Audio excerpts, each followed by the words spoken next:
चुनाव लड़ रहे हैं तो उसके बाद प्रधान जी से कोई बातचीत नहीं हुई कि भाई मैं यहाँ लड़ रहा हूँ, थोड़ा सा सॉफ्ट कैंडिडेट दे दीजिए? ऐसा ब्राह्मण बुद्धि से चलता है। ब्राह्मण समझता है कि विपक्ष में बैठ के दुर्दशा अपना देख लिया है। अच्छा, हाँ बिल्कुल। तिवारी कि मूंछ वाला विधायक चाहिए बक्सर के? बक्सर जीत रहा है क्योंकि अब की बार ये चुनाव जनता लड़ रही है और जनता को अब कोई मूंछ या पूंछ वाला आदमी नहीं हरा सकता। लोगों का कहना है कि बक्सर आनंदमय है। इसी गंदगी से और इस पिछड़ेपन की मानसिकता से निकालने का प्रयास है ये भाजपा का और एनडीए का। मैं राजा बनने के उद्देश्य से थोड़ी एमएलए बन रहा हूँ। कितना टफ है पुराना वाला जो चुनाव लोकसभा का आपने भाजपा के खिलाफ लड़ा था, अब भाजपा के साथ लड़ रहे हैं। ऐसे ही भाजपा नहीं है, मैं आया ही भाजपा के लिए था। एनडीए का सरकार बनेगा। हर घर को सरकारी नौकरी देना पॉसिबल नहीं है। इतने जॉब ही कहाँ है कि जो सरकारी नौकरी, जो एनडीए ने इतने साल से जो काम किया हर जगह जा रहा है उसको बक्सर में लाना है। पनोरमा ग्रुप, जो सोचता है वो करता है।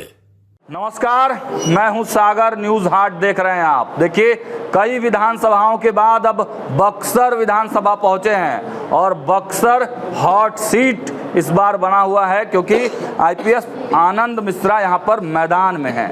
सबसे पहले जुड़ते हैं। तबीयत ठीक है ना आनंद? नहीं, एकदम ठीक है, तबीयत एकदम दुरुस्त है। बस नहीं सोने के कारण से थोड़ा सा ऐसा जुकाम जैसा हो गया है, बट किसी को फर्क नहीं पड़ा। कैसी तैयारी है? ये तैयारी ज़मीन पे बहुत अच्छी है। हमको एक चीज़ देख बहुत अच्छा लगा कि हमसे ज़्यादा तैयारी तो हमारे लोगों की, जनता की है।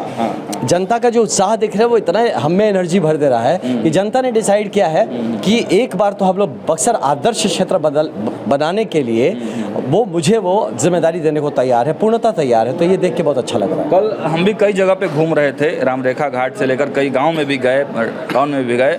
लोगों का कहना है कि बक्सर आनंदमय है। ये आनंदमय क्यों है भाई? नहीं, इसलिए है कि आनंद बक्सरमय है।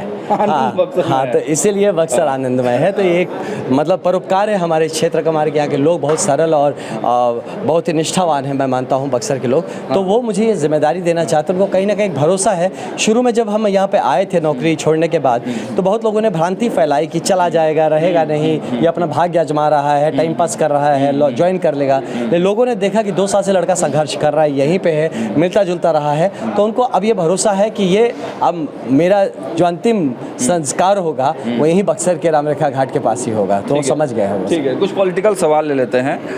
मुझे याद है आप जब भाजपा ज्वाइन कर रहे थे, आपके साथ 2 लोग और ज्वाइन कर रहे थे, लेकिन बक्सर से आपके समर्थकों की संख्या ज़्यादा थी। आनंद मिश्रा जिंदाबाद के नारे लग रहे थे, बक्सर जिंदाबाद के नारे लग रहे थे, लेकिन मंच से आपने कहा था कि बक्सर के कुछ कैंडिडेट हैं तो परेशान होने की ज़रूरत नहीं है, मैं चुनाव लड़ने के लिए नहीं आया हूँ। एकदम 100% मैं लगातार बोलता हूँ। मेरे लिए खुद ये एक सरप्राइज़ था जब मेरा नाम अनाउंस हुआ। उसके पहले मुझे, मैं आपको फ्रैंकली आपके चैनल बताता हूँ, मुझे ना कुछ दिन पहले से लोग बोल रहे थे, भैया था नाम चला था, भैया तू ही नंबर 1 पे बढ़ा। हमको डर लग रहा था। अच्छा। किस बात डर लग रहा था ना, ये लोग फजीहत करना चाहते हैं मेरा, ये झूठे मूठे मेरा नाम चलाएंगे, जबकि हम तो है ही नहीं कैंडिडेट में, लाइन में नहीं है, हम थे ही नहीं ना। तो हमको लगता था कि एक षड्यंत्र कर रहे हैं लोग, झूठ मूठ चलाएंगे, फिर बाद में बोले देखो इनको टिकट नहीं मिला। तो हम तो टिकट मांग भी नहीं रहे थे और टिकट मिलता भी नहीं। तो हम सोचे ये लोग मेरा कैरेक्टर असैसिनेशन करने के लिए इस तरह का भ्रांति फैला रहा है। और हम लगातार कहते रह गए यही बात कि भैया हम नहीं है लाइन में। तो हमको एक दिन फोन कर, ए भैया साहब दिल्ली में बात तू क्या करता रहा, बक्सर में तुम काहे घूम रहे हो, यहाँ पे देख रहे तुम बक्सर में घूम रहे हैं लोग। दिल्ली पटना में हमें भैया हम टिकट का लाइन में नहीं, हम क्या करेंगे दिल्ली पटना जाके। मैं तो अपने माननीय अध्यक्ष जैसे कह रहा था कि मुझे काम दीजिए, मुझे किस क्षेत्र में ड्यूटी पे लगना। उन्होंने कहा भी था कि शाहबाद में हम घुमाएंगे आपको, मैं उसके लिए तैयारी कर रहा था। बट सडनली पार्टी को जब लगा कि नहीं मुझे ये दायित्व देंगे, तो मेरे लिए प्लेजेंट सरप्राइज था। भैया देखिए किसी को एक दायित्व मिलता है कुछ ऐसा, तो मुझे खराब तो नहीं लगेगा, लेकिन ये भी इसके संग बहुत एक वजन भी लगा। एक तरफ तो पार्टी ने जिम्मेदारी दी, दूसरे हमारे अपने साथी हैं जिनको ऐसा लगने लगा कहीं कि मन में शायद कि यार ये लड़का क्यों यहाँ कहाँ से आ गया, जबकि मेरा ऐसा कोई मंशा नहीं था। मैं कुछ लोगों से मिला तो मैं उनको बताया भी कि भैया देखिए हमारी पार्टी बहुत गंभीर और बहुत विशाल पार्टी है, पार्टी किसी को भूलती नहीं है। हो सकता है आपके लिए कुछ और बड़ा और बेहतर सोच के रखा हो सकता है मुझे ही मतलब ऐसा कर दिया गया कि अब तुम यहीं रहो चुपचाप। तो क्या पार्टी के मन में कौन जाता है, लेकिन अब जो भी है अब हम लोग मिल के तरफ से फोन आया, क्या कहा? मेरे पास सुबह आया हमारे माननीय संगठन मंत्री जी का कि सुबह उसी दिन सुबह आया, जिसको मैं कंफर्मेशन बोलूँगा कि सुबह आया कि आपके पेपर पास तैयार है कि रही। मैं पहले से हो गया किस चीज़ के पेपर तैयार करने हैं मुझे, फिर उन्होंने बताया तो फिर भी उन्होंने ये बात कहा कि देखिए इसको एकदम 100% लेके मत चलिए, लेकिन अपने उसे तैयारी रखिए, बाई चांस कुछ होता है तो लेट आफ्टरनून तक हम आपको बताएंगे। तो वो मेरा फर्स्ट कन्फर्मेशन। उसके पहले तक मुझे सब लगता था ये सब मेरे को भिगा के मारने वाले हैं। तो आपको उस समय ये डिस्कशन नहीं हुआ या आपने असेसमेंट नहीं किया कि क्या लोकल कार्यकर्ताओं का क्या होगा? लोकल कार्यकर्ता जो कुछ तैयारी में लगे हुए थे और लोकसभा चुनाव के समय आपके विपरीत दिशा में थे, जबकि आप उस साइड थे, तो वो कन्फ्यूजन? नहीं, देखिए कन्फ्यूजन ज़रूर था। मैं हमारे जो कार्यकर्ता बंधु हैं, मैं उनके लिए बड़ी संवेदना रखता हूँ और मैं चाहता हूँ कि जिसको जो हक है वो मिलते रहना चाहिए, है ना। लेकिन इतना बड़ा संगठन में हो सकता है ना, देखिए संगठन कार्यकर्ताओं को अलग अलग तरीके समझती है कि हो सकता है सागर बिया का ज़रूरत पड़ेगा एक पर्टिकुलर सिचुएशन में, आपको रिजर्व में रखा गया कि नहीं हमने इस काम के लिए आपको यूज़ करेंगे।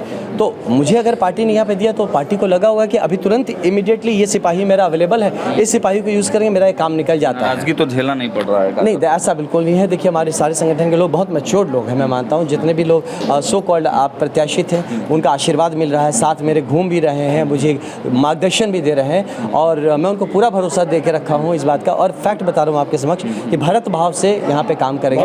भरत भाव जैसे भरत ने खड़ाऊ रख के कहा था, तो मैं सबको कह रहा हूँ कि आप ही विधायक हैं, मुझे पार्टी ने, संगठन ने मुझे एक दायित्व दिया, मैं उस दायित्व को निभाऊंगा। मैं राजा बनने के उद्देश्य से थोड़ी एमएलए बन रहा हूँ। कितना टफ है पुराना वाला जो चुनाव लोकसभा का आपने भाजपा के खिलाफ लड़ा था, अब भाजपा के साथ लड़ रहे हैं, अंतर क्या है? देखिए भाजपा के खिलाफ मैं कभी नहीं लड़ता। आपने ध्यान दिया, मैं तभी कहता था माननीय प्रधानमंत्री श्री नरेंद्र मोदी जी के विकसित भारत के सपना में मैं भी अपना कंधा निभाना चाहता हूँ। निर्दलीय था लेकिन फिर भी मेरा वही सपने में मुझे जुड़ने का था, मैं आया ही भाजपा के लिए था। अब भाजपा में जब लड़ रहा हूँ तो इस हमारे संगठन की गहराई देख के मैं बड़ा क्या बताऊँ, बहुत ही आश्चर्यचकित हूँ कि संगठन का बहुत बड़ा फायदा, बहुत मैं बता रहा हूँ कि मुझे समझ में नहीं आ रहा है और संगठन ने पूरी तरह से पकड़ लिया है। संगठन जगह जगह पहुंच गया। मैं भी देख रहा था इस चीज को, पूरा संगठन एक्टिव मोड में है, बहुत एक्टिव मोड में। मैं बता रहा हूँ आपको, मेरा हर एक कार्यकर्ता अपना ना जान झोंक के लगा हुआ है। मैं जा रहा हूँ गाँव में, अरे भैया वो आए थे 5 आदमी का नाम गिना दिया, वो आए थे, सोच के अच्छा लग रहा है कि देखिए ये होता महानता, एक बड़े पार्टी, एक इतने बड़े पार्टी, राष्ट्रीय पार्टी। ऐसे ही भाजपा नहीं है। आप जहाँ से आए हैं उसके बारे में क्या कहेंगे? उन लोगों की तैयारी कैसी है? देखिए सब अपना प्रयास कर रहे हैं, मैं उनका भी प्रयास है, लेकिन ठीक है अब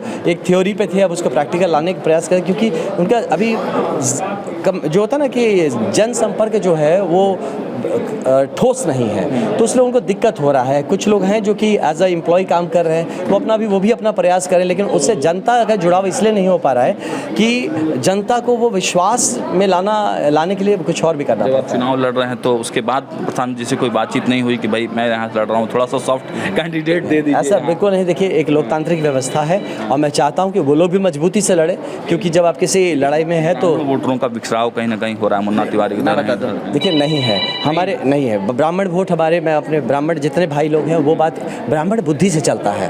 ब्राह्मण समझता है कि विपक्ष में बैठ के दुर्दशा अपना देख लिया है। अच्छा, हाँ बिल्कुल। तो ये मान चुके हैं कि भाजपा सत्ता में आने वाली है?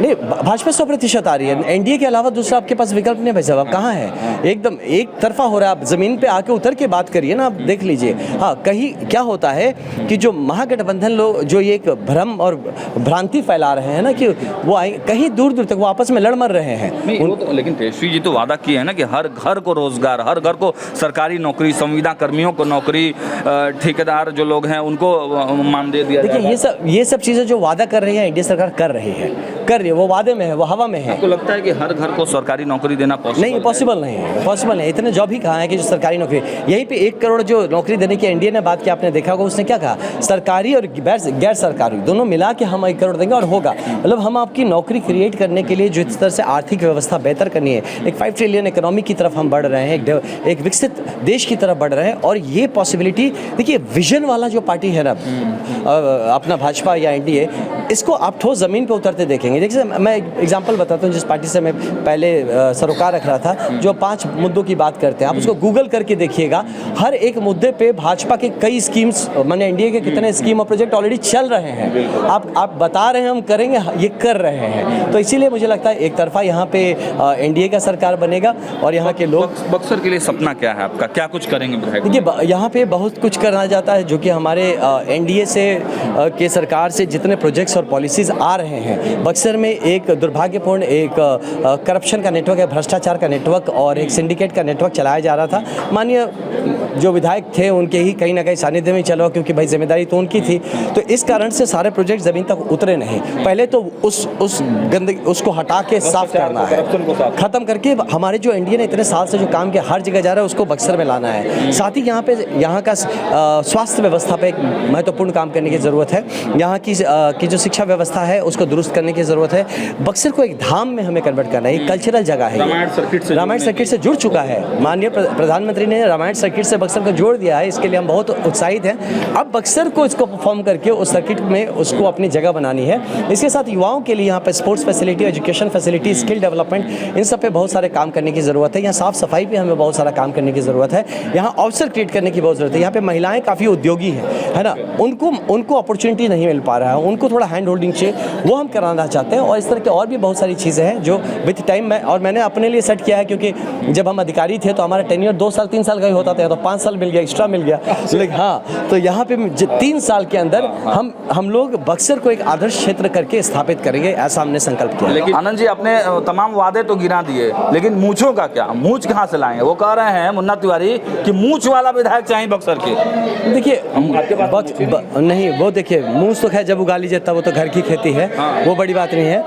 कभी मूंछ कट भी जाता है, कभी मूंछ उग भी जाता है, लेकिन यहाँ मूंछ किसके दाव पे लगा हुआ है? विधायक जी का व्यक्तिगत मूंछ दाव पे लगा है कि बक्सर के भविष्य का मूंछ दाव पे लगा है, ये समझ रहा है। और मेरी मूंछ अगर गिननी है तो राष्ट्रपति के वीरता पुरस्कार का वो जाके आप वो देखिए, हाँ, तो आप उसका वो मूंछ देख लीजिए, जो मेरे जो सीने पे मेडल्स चमकते हैं वो मूंछ में काउंट करेंगे कि जो मूंछ लगते हैं और रंगे हुए मूंछ है ना, उसको देखेंगे। बाकी मेरा मानना है कि बक्सर की राजनीति को इस ओछे लेवल तक ले जाने के लिए जो जिम्मेदार है, आज देखिए जनता को क्या परोसा जा रहा है। कभी कुछ गाना परोसा जा रहा है, कभी मूंछ परोसा जा रहा है, कभी पूंछ परोसा जा रहा है, उनके जो AI से वीडियोस बना के गंदे गंदे चलाए जा रहे हैं। तो दुर्भाग्य है कि ऐसा नेतृत्व बक्सर को 10 साल में मिला और वो रोज़ परिलक्षित हो रहा है। इसी गंदगी से और इस पिछड़ेपन की मानसिकता से निकालने का प्रयास है ये भाजपा का और एनडीए का। मैं जो प्रत्याशी के लिए कितने आश्वस्त हैं? हम लोग 100% आश्वस्त हैं कि अब की बार बक्सर जीत रहा है, क्योंकि अब की बार ये चुनाव जनता लड़ रही है और जनता को अब कोई मूंछ या पूंछ वाला आदमी नहीं हरा सकता। चलिए, तो देखा आपने,